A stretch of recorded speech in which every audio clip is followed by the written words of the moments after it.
recognize that from previous years, this time of year with graduates, that everyone's in a different spot. It depends if you're coming in at postgrad or have you done an undergrad here with us in UL, and did you get a co-op or was it cut short, etc. How, I suppose, confident you are in relation to your job search. You might just give me a kind of just a poll there. You just type in between 1 and 10, 10 being very confident and 1 not so much, in relation to your own confidence for the job search this year. So you can just pop that into the chat box there on the right. Just interested to see how everyone's feeling about the market. I'll give you a second to do that. Okay, 4, okay. Anyone else?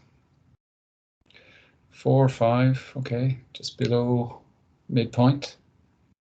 Anyone else? All right, okay. Yeah, we were living in crazy times in the pandemic, and there's a lot of media and fear around, and some of it is justified, and maybe some of it is not. So what I'm hoping to equip you with in the next half an hour is just that's my use of the sat nav imagery here, just some sort of a roadmap, so that you can navigate and have a sense of sense within yourself that I'm following kind of best practice, and I'm doing the best I can, even if it's going to be a challenging market to begin with. So one thing I acknowledge is, everyone's in different areas, so I have just some colors here. Yeah, you see in white there. That would be, I suppose, the normal cohort in the audience that would say, look, Brendan, I'm fairly lost. I haven't a clue. I, did this degree or master's, but I've been kind of kicking this ball down the road, and I haven't really don't know what I really want. Okay, and we're going to address that audience this afternoon. Then you might have some that say, look, my co-op, I was fortunate enough to get a pretty good co-op, so I have a few ideas. But obviously, I've a lot to learn as well, and I've a few questions, and that's fine. So you're somewhere in the middle, and maybe that's what we're looking at, the scores that come in the chat box. Maybe that's where you are, or maybe you feel you're lost. And then the final and more enviable area would be, look, I know exactly what I want. And these would be students that would come to me and say they'd actually list the brand, or maybe 1 or 2 different companies, and said that's what I want, and I've been working towards them. And if they were lucky enough maybe to get an internship or co-op with them, but they still have to brand themselves, even if they're crystal clear and their grades are good, they've got the job previously experienced, they still have to perform in a competitive process, and they can fall at that. So I don't like people being very narrow on their job search as well. So I'm just recognizing that, look, as I do these types of talks, that the audience can be very coming in different camps. Okay, but everyone has something to take away. So my advice would be to follow a process. Okay, so a typical career planning cycle, I'll just show you it here. So you have the very top, the orange one there, and it says understand yourself. Now I'll go through all of these in detail. Okay, following on from that, you go and you research the market, and you really do some work on this. And this can be time intensive. You mightn't get it done during lecture time during the day, but it could be done with a laptop, maybe an evening when you're in front of the TV. Okay, from the market research, and we'll talk about that in a moment, you make some choices. Okay, so you might have a top 10, you might have some choices in relation to location, although we'll talk about that, the likelihood for remote, etc. Working, and then you have to pull the trigger. You have to take action. You have to reach out and apply. Are you going to go for grad programs? Are you going to look at networking? Are you going to go back to your co-op employer, etc.? And finally, then hopefully then some activity will start happening. You'll be in the recruitment process, so you're going to have to present yourself on paper. You might have to present yourself digitally on LinkedIn. You'll have to be able to answer simple questions like tell me about yourself. You'll have to understand interviews and competency and behavioral based. Here and in grade it says understand how employers assess you. So is that going to be psychometric assessment? Is that going to be assessment centres, virtual assessment centres, which are going to be the norm now? And through this and the understanding of the recruitment process, you hope then finally here in Purple to secure success, and you just want one. But you know, there is some students that might get more than one offer if they're in that place, and that can create dilemmas as well. And we very often have them coming back to us looking for advice. But the important thing here is just to know that, you know, what stage you're at and what's coming next, and just to follow kind of a more logical step process, okay? And in each step of this process, the career service in UL can kind of come in and help you no matter what step you're at, okay? So let's look at somebody who's completely lost. They might know what type of a company, what type of a role. They might indeed be questioning their area of study, okay? So I think this person needs to stop before they dive into applying for companies and understand themselves. So our advice in relation to understanding yourself would be to learn about what type of roles might or work environments might suit you. Now we have you know, more detailed blog posts on these topics, and I've put hyperlinks here into our WordPress, and I'll throw these slides into the chat box. You can download them after our session. One thing I'll suggest is, you know, for somebody in this space is to do some, I suppose, reflection. And you see here, looking at your needs. Do you need to work locally? Are you aware of your skills? Are you missing? Is there a skills gap? What are your interests? Have you spent time looking at these things? Values. They say, you know, you don't know your values until somebody steps on a value, and then by God, you know your value. So what type of company do you want to work for? What type of personality? What type of personality do you have? And ultimately then, is it fulfilling your hopes and your dreams? So the first step we would advise in this space for self-reflection is to use a tool, and this is a provider that's free for all UL students called Team Focus. So it's teamfocus.co.uk, that's the URL there. And you go and you hit test taker login.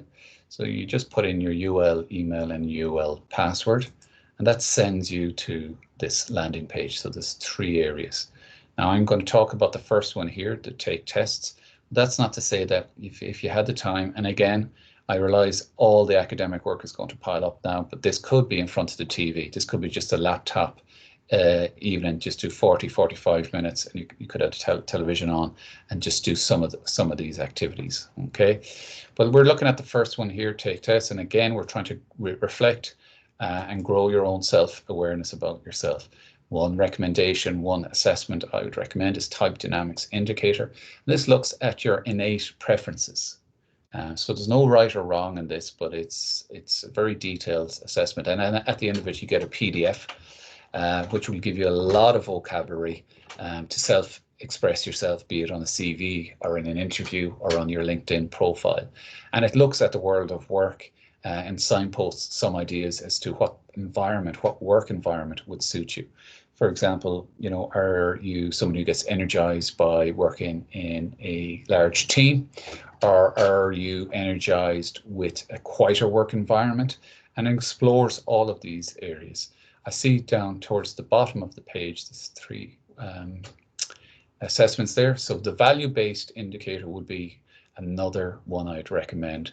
But you can remember the landing page. You can look and in any of these areas. And this is, I'm just giving you an illustration just to get you started. There is no limit on the amount of online psychometric or personality profiling work you can do. As I said, the platform is free for UL students. Okay, so hopefully you've crossed that milestone in relation to self-reflection. You've got a better idea after doing the work we just spoke about. The next step is to research what's out there, okay, and make some choices. Okay, so we're going to have a look at that. Before I move off this slide, there is a note we have, and it's a saying that we use in the career service in relation to choices. I mentioned it in the first slide where I talked about the typical student who's very clear what they want. But we would be alarmed to see a student just focus on one company. So one option is no choice, and two options, they say, is a dilemma, and three options is a choice. So I think it's always good to have an A, B, or C plan for yourself. Okay. So now just moving on. And there's also a point there on how to timeline your job search. I've mentioned in front of the TV in the interview in the slide previous, but that's not to say you couldn't pencil it in a gap between lectures. I know you're serving two masters, your QCA, but I think you need to keep on top of the job hunt activities, and hopefully this session is going to give you lots of ideas on what activities they might look like. The first point in researching and exploring what's out there is to be mindful that, you know, the career service produces a lot of publications really for this stage that you're at right now. So we survey all of the graduates each year, about 9 months after they graduate, and we ask them questions about their salary, their location, whether they went on to further education. If they did, what did they study? If they're in employment in Ireland or abroad, what's the job title, what's the company, etc. And all of that data is compiled in the UL Graduate Outcomes Survey. Next, we have careers by degrees. So we used to have a very, very, I suppose, top level view on all the data from the annual survey, but now we've produced these faculty books depending on what discipline, and these are all available in PDFs. The beauty of these is it'll look at the last 5 years snapshot, as I mentioned there. It'll give you a list of all the job titles for your class from students that graduated for the last 5 years. And I would suggest maybe you'd set up some job alerts on the various platforms for those job titles. It'll show you the companies. So there's a target list for you, again, to go out and start doing your desk research in relation to those companies. So these are companies that have employed from your class previously, and you'll get all of this in careers by degrees. Opportunities for you as a publication. We recently had I think it was the largest virtual careers fair, graduate careers fair in Ireland, and that was a week ago. So there was a lot of employers at that. And there is web tools, and there's a web app attached to that, and that just shows you, UL employers who employ students from UL, and again you can do some research. And then finally, there's a graduate market survey that looks at the key skills. So when these employers are engaging with us throughout semester 1 and 2, we do survey the employers, and it's an ever-changing landscape. So the skills that they're looking for this year might vary slightly from the skills they're looking for last year. An example would be, my prediction is that there'll be a lot of remote working opportunities next year, potentially. And I'm not being negative, but I'm just potentially saying that it might be a hybrid model where you're coming into the office for a couple of days, but I, as a hiring manager, would be looking for somebody who could show that they can work independently, that they're resilient, that they don't need too much supervision. That's not to say that the companies aren't going to work very hard to onboard graduates if it's the thing that they're working remotely. So they'll be looking for examples that you can work on your own, and maturity and character, etc., will all come to the fore. So there's several different publications. I go into more detail there just to recap on each publication, but I think I've covered them pretty well now. The second tool I think that's underutilized is LinkedIn. I'd hope at this stage that everybody would have a LinkedIn profile. So if you do, you can just type in the University of Limerick. So UL have their own landing page inside, it's a company page inside LinkedIn. It's a great tool, and there's about 4 menu items when you go into the UL landing page, one of which is alumni. So when you click on the alumni button under University of Limerick, it will filter every single person who has graduated from UL. And you can filter by location, discipline, what they studied, etc. And you can, by date, you can go back 5 years. Again, I keep referring to the evening in front of the telly. This is time consuming, but it's time well spent. To start making notes, start looking at your class, it immediately curates all of their profiles. And essentially, it's their career story. Year 1, year 2, year 3 out of UL, how it all turned out for them. You can learn an awful lot by just perusing their profiles. So that's the UL alumni search, and you just need a LinkedIn profile to get busy doing that. There's about 66,000+ profiles there currently, so huge amount of data. Other sources of information would include our own YouTube channel, and that's ULCECD. And there's lots of videos with employers, some classes that we've been running the last few weeks or months. Grad Ireland, obviously you're probably familiar with them, and they have a lot of work done in relation to career sectors, and from alumni that have just began their graduate roles, talking about their experience and giving tips, etc. And the UK version of that is Prospects UK, and there's URLs. And as I said, I'll drop the slides into the chat box when we're finished here. Now, we'll just talk about money. How much will I earn in my first role? Okay, and I mentioned one of the publications called the UL Graduate Market Survey, and that'll show a breakdown for undergraduate, postgraduate, PhD, etc.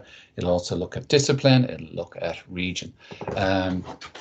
So that's a good idea. Don't expect to be put on the spot during a video interview in relation to your salary. I was talking to somebody earlier, and I think he's on the call. Mark, if you're there, you're very welcome. Basically, there is pay bands. So in my time in HR, we would benchmark against our competition, and we would take some national data, and we would fix our salary for graduates for that year. But we would still ask you in the interview your requirements, just to make sure that you're not totally off the ball, and we're not wasting our time bringing you further through the recruitment process. So you do need to go on these video interviews with some knowledge of what the market is and what's the rate of pay for your area of study. I'm sure, and this is the UL Graduate Market Survey. There's a URL there where you can go straight into the publication. But you know, the top recruitment agencies, as you see on this slide, they also do their salary surveys. Some of the top ones are CPL, Morgan McKinley, and Sigmar. And again, I think with our own data and the external market data from the recruitment agency, you'll be well versed. And you're not looking for an exact figure, you're looking for a pay band. And your response, if they're asked to, regarding your expectations, is to tell them that you've done your research. And I believe the going rate for somebody, be it an undergrad or a master's, PhD, is this bracket. And you know, that you are confident that a company of their caliber would, you know, meet that, if not exceed it, and you'd be happy with that. So I don't expect that you're going to have any tough salary negotiations. What you might have is maybe more than one offer, and you can come back to the career service and make an appointment with us. A lot of us are ex-HR, we'll be able to guide you through that.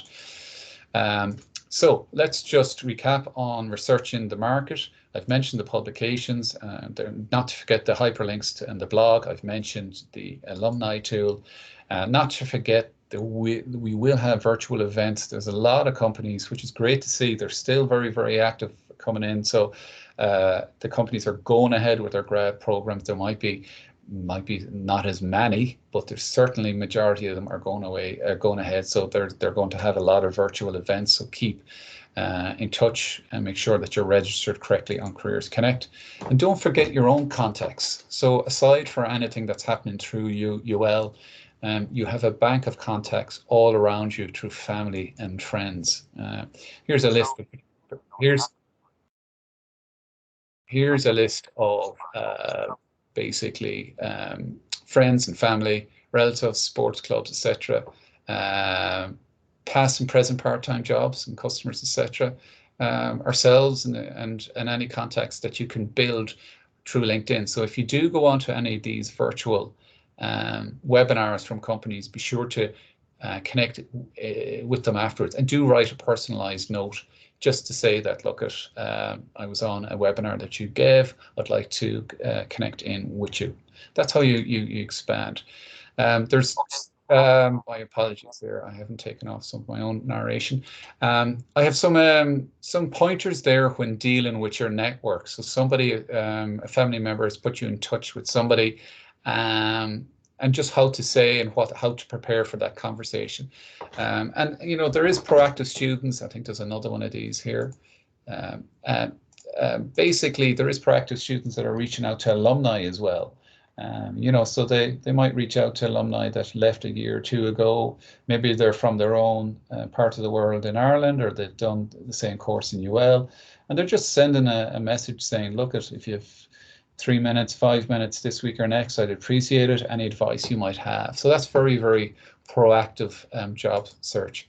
Some more information. I'm not going to dwell on this. I'm going to share these after the fact, but this slide is what I want to move on to. I mentioned proactive job search, and this is different than reactive. What we call reactive is waiting for adverts to appear from either companies or from recruitment agencies and clicking. And we use the term click and pray. Okay, these amount of positions are only about 30% of the job market. Okay, below this is the proactive area, and that's speculative applications to your alumni.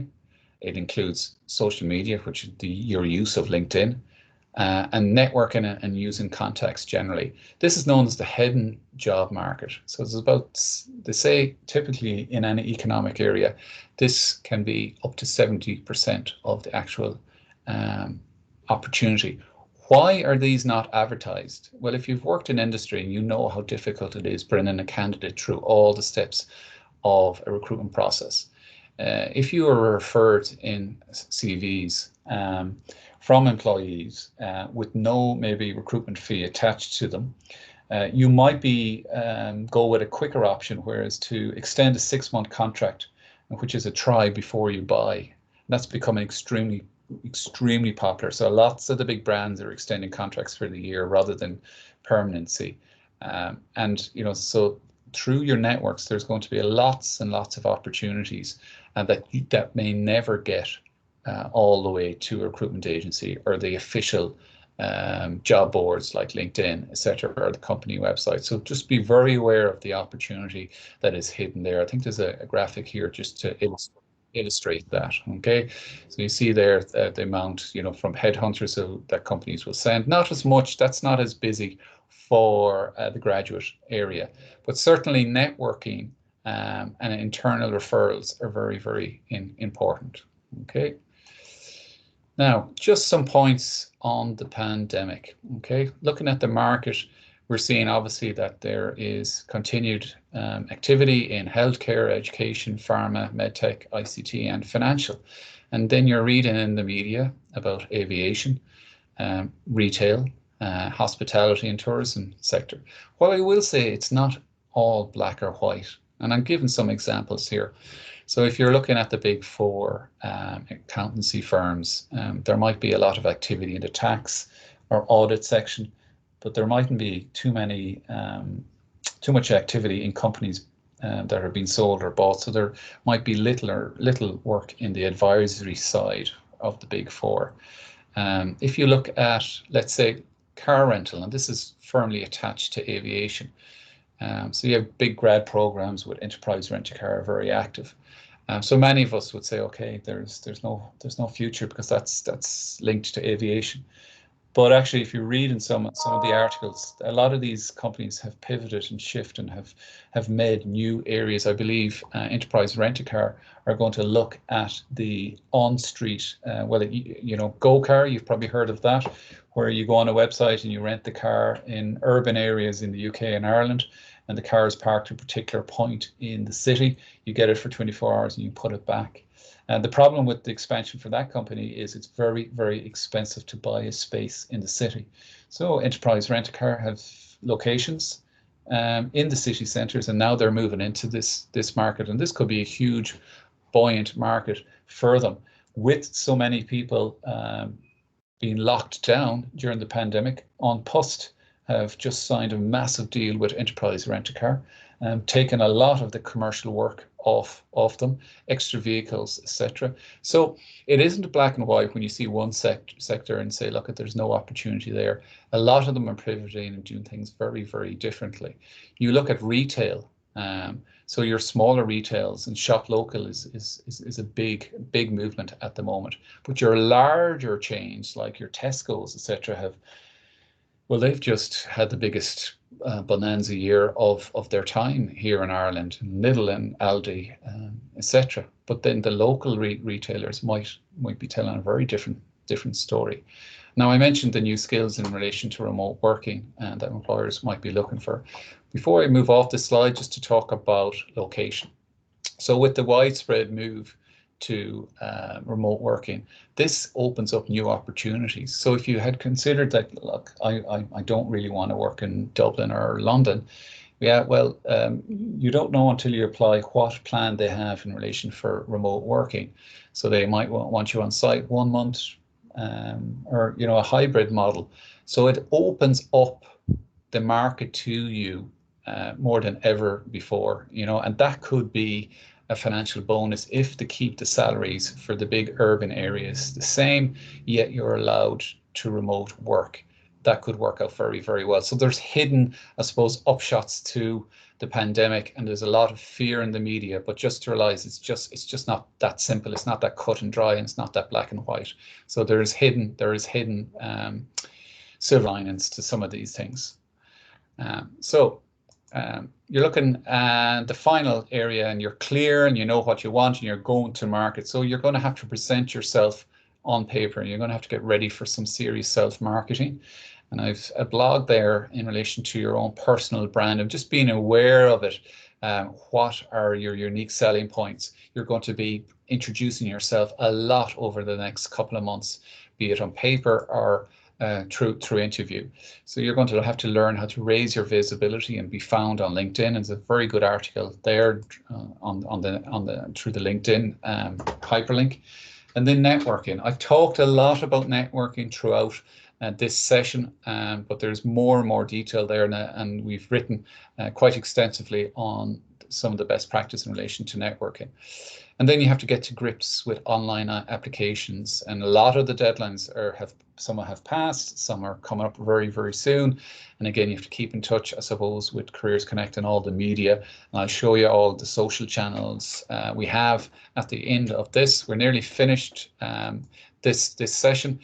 I'm sure most of you have worked on your CV at this stage. But we're still getting booked out for CV appointments and we still have them online. But there's some best practice in relation to CVs, and not to forget the UL website. You just go look for CECD and we have a handbook and some templates there. We also have workshops. I've mentioned the CV clinics. And if you do get started through a recruitment process, there is a likelihood that you'll be brought through an assessment centre. Now, the assessment centres, the actual exercises, some of them will have to be tailored for an online domain, but a lot of them translate very, very well. It could be an individual presentation followed by a group challenge where you're in a small group. Normally it'd be about, in a virtual assessment centre, you'd be in with about 5 or 6 other students, and they would release the document, you read the challenge, and then you start your discussion. And they're looking for competencies in relation to teamwork, communication, etc. So there's some more tips there. And then if you get through that stage and you get called to an interview, remember to roll back and use the services of the UL Career Service and book yourself a mock interview. And obviously we'll be looking at more the video interview side of it. We'll be asking you questions whether or not this is going to be a pre-recorded video interview or a live video interview, and it's important to know the difference and distinctions between the two. And hopefully after all of that work, and I'll finish now as scheduled at 5 o'clock, that you will secure a successful job offer, and hopefully we'll be able to help you with that as well. Something to reflect before we finish: factors that contribute to happiness at work. Firstly, it's company culture. Is it a very hierarchical organization, or is it a flat organization where literally you could be hot desking, with the CEO before lockdown. That there's plenty of companies that have adopted that approach. Is there an opportunity for you to make an impact? How quickly do they give extra responsibility to graduates, or when do you stop being a graduate in a company? Is it 3 months? Is it a year? It varies from company to company. One of the key indicators of happiness in a job is your relationship with your manager. So very, very seldom do people leave because of the job or the brand name over the door. It's over 70% of the time it's the relationship with their manager. And it's very hard to gauge that in a 1-hour interview. And then following on from that, it's your relationship with your co-workers. And then finally, learning and development. Do they put money into keeping your skills updated? And do they allow you some study time? Do they give you some support with fees, etc.? And finally, it's money.